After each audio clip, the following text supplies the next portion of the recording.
वालेकुम व्यूअर्स, मैं हूं आपका मेजबान शाहरुख सैदी जी शहर में, जहां पर एक बहुत ही पुराना तारीखी म्यूजियम है। तो उस हवाले से मैं आपको उसका हाईलाइट करने के लिए यहां पहुंचा हूं। तो आज मैं आपको दिखाता हूं ये म्यूजियम के मेरे पीछे आप देख सकते हैं, मेरे पीछे में इस म्यूजियम का नाम है कोडीजी म्यूजियम। तो आज मेरे साथ मौजूद हैं हमारे लतीफ भाई, जो कि यहाँ के हमारे आज के म्यूजियम के गाइड हैं। वो हमें मजीद तफसीलात बताएंगे इसके बारे में, म्यूजियम के बारे में। तो आए आप मेरे साथ चलें, हम आपको विजिट करवाते हैं। भाई पहले तो दिल से मैं मशहूर और शुक्रगुजार हूँ आपका कि आपने अपनी मसरूफियात में से मुख्तसर अपना टाइम निकाल के हमारे इस कल्चर को और हेरिटेज को एक्सप्लोर करने आए। हम उनको अपना तारीख दिखाते हैं। ये है हमारा कोडीजी हेरिटेज म्यूजियम। अच्छा। तो यहाँ पे जो चीज़ें रखी गई हैं, जो हमारे कोडीजी में से चीज़ें दरियाफ्त हुई थी यहाँ पे, तो बहुत प्यारा सिनारा। ये कोडीजी हेरिटेज म्यूजियम में बहुत सारी हमारी कल्चरल हेरिटेज और हिस्टोरिकल प्लेसेस जो रखती हैं इंडस सिविलाइजेशन की।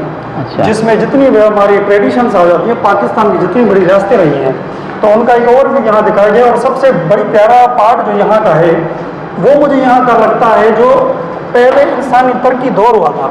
अच्छा। जब हमारे बड़े थे हमारे मजे का इसमें ये पार्ट है कि पहाड़ी इलाके में देखा गया कि लोगों ने किस तरह अपने आप को चेंजिंग लाना शुरू की, कपड़े पहनना शुरू किस तरह किया उन लोगों ने, और खाने पकाने का निजाम किस तरह दरियाफ्त करते रहे वो लोग। तो हमारा ये उस हवाले से बनाया गया है कि जो पुराने लोग जिंदगी जीते थे पहाड़ियों में, जंगलों में, तो उसको हाईलाइट किया गया है। और यहाँ का उनका रहन सहन वो कितना सादा और प्यारा और एक एडवांस टेक्नोलॉजी से भी बेहतर पुरसकून था। अच्छा। जिसमें लालच भी नहीं थी, वो हर लोग मोहब्बती थे, अपनी काश्तकारी करते थे, हैंड मेड चीजें होती थी उनके में। तो वो तो रहा नहीं हमारे पास। इन्होंने दिखाया गया है कि रहन सहन जिंदगी के किस तरह ये लोग रहते थे घरों में झुग्गियां बना के।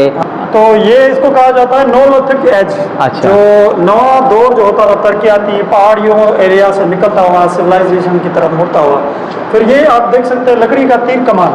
अच्छा। तो हथियार आ गए एडवांस टेक्नोलॉजी के। ये उस दौर क्या बता रहे हैं, ये जो अपने हाथ से खुद ही हैंडमेड करते बनाते थे इसको, तो उसके हवाले से इन्होंने भी शिकार के लिए ये लोग इस्तेमाल करते थे। अच्छा। तो ये झलक है पत्थर से, जो उस दौर में तलवार या कोई चीज़ नहीं होती थी करने के लिए, तो ये पत्थर से कैसे वो उस पंछी को, उस जानवर को काट के ज़बह करके अपनी औलाद के लिए, अपने लिए, मैंने अपनी खुराक का इंतजाम करते थे।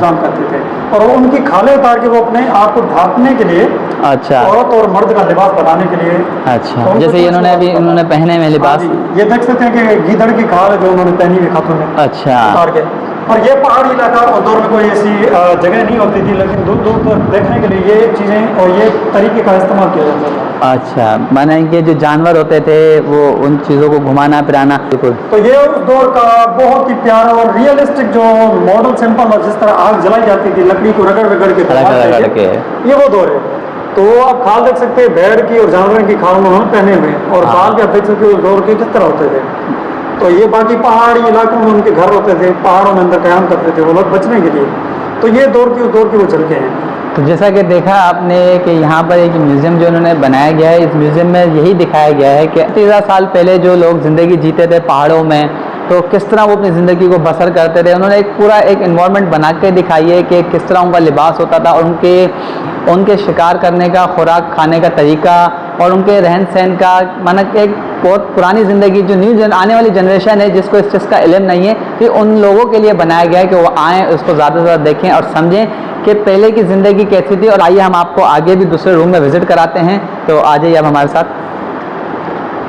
और शाहज़ेब भाई यहाँ पे बहुत प्यारी चीज़ें की। ये मोहनजोदड़ो का सैंपल वो रखा गया है। अच्छा। जब वहाँ नहीं जा सकते तो यहाँ ही अपने घर में कोडीजी म्यूजियम में आकर वो चीज़ें तस्वर कर सकते हैं और उस दौर की झलकों को महसूस करके। अच्छा। कि उस दौर की तारीख क्या बयान करते हैं और तारीख के अंदर कितने विरसे समाये हुए हैं। अच्छा। तो ये पीछे मोहनजोदड़ो का जो मेन स्तूपा था, उनका गिरजाघर जहाँ पे उनका बादशाह बैठता था, वो इसका व्यू दिखाया गया। और उसकी जो कॉलोनी, अच्छा, इसकी तारीख जो थी वो, उसकी तारीख तो ये थी ना कि ये पूरा का पूरा शहर एक पलट गया था।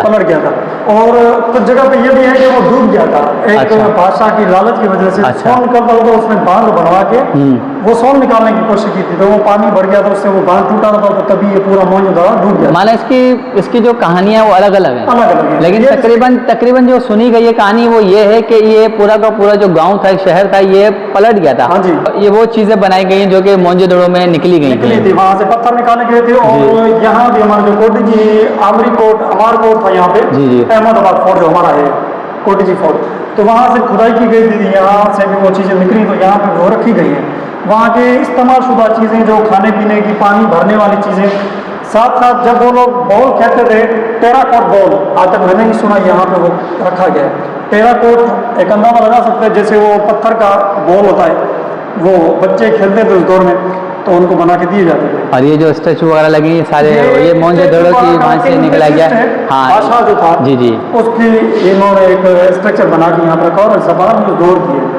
तो लैटिन पता नहीं कौन सी जबान है, मुश्किल जबान, इसके ऊपर अभी इनामात भी रखे गए कि जो इस जबान को पढ़ेगा वो तो उसको बड़ा इनाम से नवाजा जाएगा। अच्छा, जो लोग वहाँ नहीं जा सकते मोहनजोदड़ो, तो उनके लिए यहीं पर कोटेजी में तो एक म्यूजियम बनाया गया है और पूरी एक आर्ट गैलरी बनाई गई है, जहाँ पर जो जो चीज़ें वहाँ मोहनजोदड़ो में निकली गई हैं सेम उसके नक्श बना के यहाँ पर पेश किया गया है। हाँ जी। अच्छा। जो गांव का एक ओवरव्यू है कि उनके गांव में जो भेड़ बकरियां किस तरह पाली जाती थी, और लोगों को जब पहनने का ढंग नहीं था। अच्छा। जब गांव की तरफ मुड़ना शुरू हुए लोग, और देहाती लोग जब प्योर चीजें अपने हाथों से बनाते थे, शुरुआती गांव का नाम दिया गया इसको। अच्छा। आप देख सकते हैं कि जब बंदे काम करते थे और उनको इस चीज का नहीं होता था कि कोई कपड़े नहीं पहने हुए, कोई चीज ढकी हुई नहीं, फिर कुछ लोग एडवांस तरफ आए तो उन्होंने कपड़े पहनना शुरू किए, काश्तकारी। मैंने जब तक लोगों में शौर नहीं था। हाँ जी, ये वो दौर की झलक है, ये उस दौर की झलक है। हाँ जी। तो जैसा कि आप देख सकते हैं ये गैलरी जो है इस बात को हाईलाइट करती है कि जिस दौर में लोगों के पास शौर नहीं था और पहनने ओढ़ने का उनको एक तरीका नहीं था कि ये लोग किस तरह जिंदगी जीते थे अपने भेड़ बकरियों के साथ और अपना काम वगैरह करते थे। तो आप देख सकते हैं ये जैसे कि एक स्टैचू बना हुआ है, काश्तकार है, ये काश्तकार उस दौर का काश्तकार है, हारी जिसे कहते हैं, हारी। हाँ तो ये देख सकते गाँव की मंत्रकशी है, जहाँ पर देख सकते हैं एक लेडी का स्टैचू बनाया हुआ इन्होंने। तो वो जो लिबास देख सकते हैं बिल्कुल ही सादा लिबास है, माना उस दौर में कोई प्रिंटेड लिबास नहीं पहने जाते थे ना, बिल्कुल सादा बिल्कुल सिंपल कपड़े होते थे। वो भी एक मेरे ख्याल से जैसे आप देख सकते हैं कि बनावट आप इसकी बिल्कुल सही तरीके से, मैं कैमरामैन को बोलूँगा थोड़ा करीब आके उसको दिखाए। लेकिन शाहज़ाद भाई इसकी एक प्यारी चीज ये है कि आप वो चीज हमें नहीं देखी जाती, धागे बुनने वाली चीज, हाँ वो ये हाथ वाली हैंडमेड जी जी, और साथ में वो आटा, ये आटे भाई चक्की वगैरह भी पड़ी हुई है जो कि ये हाथों से जो कि ये आटा वगैरह बनाते थे, जिससे पीसते थे ये लोग कनक वगैरह। और ये धागा बनाने वाली मशीन है इनकी। और ये देख सकते हैं आप यहाँ पर ये खाना वगैरह बनाने। और यहाँ का ये प्यारा पार्ट आमरी कोटी जी, ये वो जगह है जहाँ पे ये पूरा कोटी जी को हरा करती है और रिप्रेजेंट करती है। यहाँ पे कोटी जी में से जो चीजें दराज हुई, खुदाई की गई, वहां से निकाली गई, वहां का जो सिंगार है वो यहाँ पे रखा गया था। ये आपको मिलेगा दादू की तरफ आमरी होता है, वहाँ के जो निशानात हैं वो वहां से निकाले गए। तो ये सारा जो बीसीज होता था उस दौर का, वो वहां से मेहरगढ़ से निकाला गया था। अगर आप देखेंगे तो ये उस दौर के जो आर्किटेक्चर थे जिन्होंने इस चीज को खुदाई करके निकाला गया था, उनका एक ओवरव्यू चेहरा भी रखा गया, और वर्कर का भी सादा लिबास तो था, लेकिन जो फॉरेनर होते थे अक्सर वो खुदाई करते थे हमारे सामने। इसमें से ये जो इस शहर में जो कोई जिन्होंने खुदाई वगैरह की थी, उसके बाद जो चीजें दरियाफ्त हुई थी वो ये चीजें यहाँ रखी गई हैं कोटजी में वाली। अच्छा, माना कुछ ये मिट्टी के बर्तन बने हुए हैं। हाँ जी। और कुछ पत्थर हैं। और मजे की बात ये उस दौर के बच्चे भी जो खिलौने खेलते थे वो भी थे मिट्टी से बने। हाँ वही तकरीबन आप देख सकते हैं जो ये वो उस दौर में जो छोटे बच्चे वगैरह आपस में खेलते थे तो वो मिट्टी के बर्तन वगैरह बनाते थे। तो वो बर्तन आज तक ये देखें आप यहाँ पर इन्होंने म्यूजियम में संभाल के रखे हैं। और बंदा था जिसने इस चीज को पूरा स्ट्रक्चर दिया था, और इसको समझने के लिए कि ये पत्थर कितने कदीमी हैं, अच्छा, तो उस बंदे का इन्होंने स्ट्रक्चर देख रखा हुआ है। हाँ जी, ये तब चीज माना ये वो शख्स उन्होंने एक स्टेचू बनाया है जिसने आके कोटेजी में आके पूरी रिसर्च करी और उसमें जो उसकी मुद्दत जो उस वक्त जो खुदाई के बाद जो जो एंटीक सामान निकला, जैसे कि पत्थर में बर्तन हो गए या कोई ऐसे पत्थर वगैरह निकले कोई चीज़ है, तो उसको इन्होंने हाईलाइट किया, उसको देखा कि ये कितने साल पुराने हैं, कि ओरिजिनल है या नहीं। तो उन्होंने बड़ा काम किया था कि एक कोटेजी शहर में। बिल्कुल बिल्कुल। तो ये हमारा है आमरी कोट का सिनारा, जो अमरकोट हम जिसको कहते हैं अहमदाबाद। वैसे अगर इसको उर्दू ज़बान में बोला जाए तो ये आमरी कोट है। आमरी कोट है। अच्छा। हाँ जी, ये है अर्ली हड़प्पन। अच्छा। यानी कि Harappa civilisation, Mohenjodaro, Indus valley civilisation. अच्छा। मोहनजोदारो। तो ये सारी रिलेट करती है हमारे सिंध के कल्चर को और हेरिटेज को और तारीख को, कि हमारी तारीख और हमारा कल्चर कितना कदीम है और कितना कीमती है। अगर उसको हम संभालते हैं तो दुनिया पूरी अपने इस कल्चर और टूरिज्म से कमा रही है। तो जिस तरह ये म्यूजियम में बनाया गया, अगर हमारी हिस्ट्री को इस तरह रिन्यूएट करके संभाला जाए तो मैं नहीं समझता कि हमारा मुल्क गरीब है। और खास करके हमारा सिंध तो वैसे भी माला माल है वसाइल से, और उनको सही इस्तेमाल नहीं करना आ रहा। तो जैसा कि आपने देखा कि आज का जो विज़िट था हमारा वो था कोटी जी शहर में कि में बहुत एक अच्छी चीज़ उन्होंने यहाँ बनाई हुई है, एक अच्छी मंजरकशी बनाई हुई है कि लोगों को, नई जनरेशन को पता चले कि पुराने दौर की ज़िंदगी कैसी थी और लोग किस तरह जीते थे। और वैसे भी सिंध में, हमारे यहाँ जो सिंध है हमारा, अल्लाह का शुक्र है, एक बहुत अच्छा सूबा है। तो यहाँ पर जो है ना, यहाँ पर बहुत सारे तारीख़ी मकामात हैं, पर मसला ये है कि हमारा जो टूरिज़्म सिस्टम है वो बहुत ही कम है, जिसकी वजह से हमें थोड़ा इस चीज़ का बहुत ही नुकसान है। लिहाजा कहते हैं जिस मुल्क में जिन शहरों में टूरिज़्म ज़्यादा होती है तो वहाँ की जो ग्रोथ होती है ना, वो एक अच्छी ग्रोथ बढ़ती है, उसकी जीडीपी अच्छी बढ़ती है।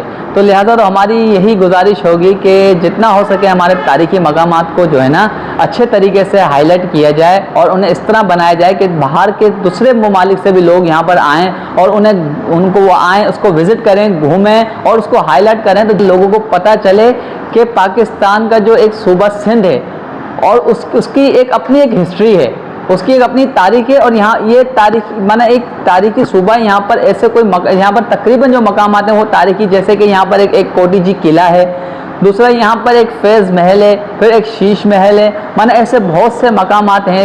ये डिस्ट्रिक्ट खैरपुर है, लेकिन ये जो इसको कहलाया जाता है खैरपुर मिरस। तो जैसा कि व्यूअर, ये म्यूज़ियम बनाने का जो मेन मकसद यही था कि इस तरह लोग ज़िंदगी बसर करते थे पहाड़ियों में, और उनका रहन सहन, उनका खाना पीना, माना उस चीज़ को उन्होंने हाईलाइट किया गया है ताकि जो आने वाली न्यू जनरेशन है वो इस चीज़ को जान सके और उसको समझ सके। तो जैसा कि व्यूअर, आज का प्रोग्राम हमारा यहीं पर इख्तिताम होता है। जल्द मिलेंगे हम अब नए प्रोग्राम के साथ। अपने मेज़बान को इजाज़त दीजिए।